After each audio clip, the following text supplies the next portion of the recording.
बिस्मिल्लाहिर्रहमानिर्रहीम। अस्सलामुअलैकुम। आप देख रहे हैं ताज 92 न्यूज और मैं हूं नाइला भट्टी। शामिल करते हैं आज की अहम खबरें।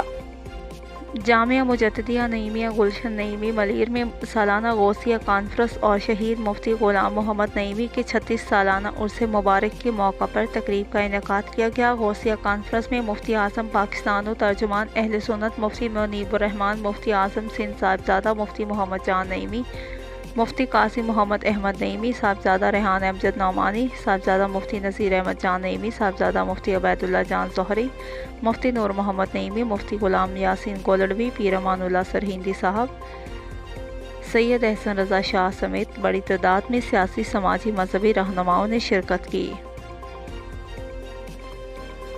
इस मौका पर कॉन्फ्रेंस से खिताब करते हुए मुफ्ती मुनीबुर्रहमान ने कहा कि इल्म के ज़रिए ही हम दीन इस्लाम की तबलीग और बेहतर अंदाज में खिदमत कर सकते हैं।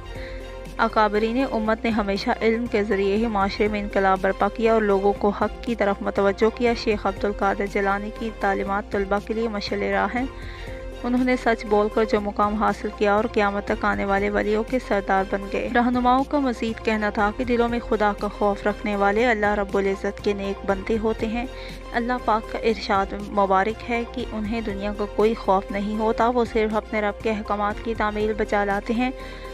उन्होंने कहा कि मुफ्ती गुलाम मोहम्मद नईमी ने दीन इस्लाम के लिए बेतहाशा कुर्बानियाँ दी हैं और अपनी तारीख़ के कलील अरसे में तारीख़ साज काम किए हैं जिन्हें फरामोश नहीं किया जा सकता। उनके छोड़ गए मिशन को आगे बढ़ाने में मुफ्ती मोहम्मद जान नईमी दिलजमी के साथ कोशा हैं। मुफ्ती मोहम्मद जान इत्तेहाद उम्मत मुसलमा और मसल की अहम आहंगी के लिए की गई कोशिशें तारीफ़ के काबिल हैं।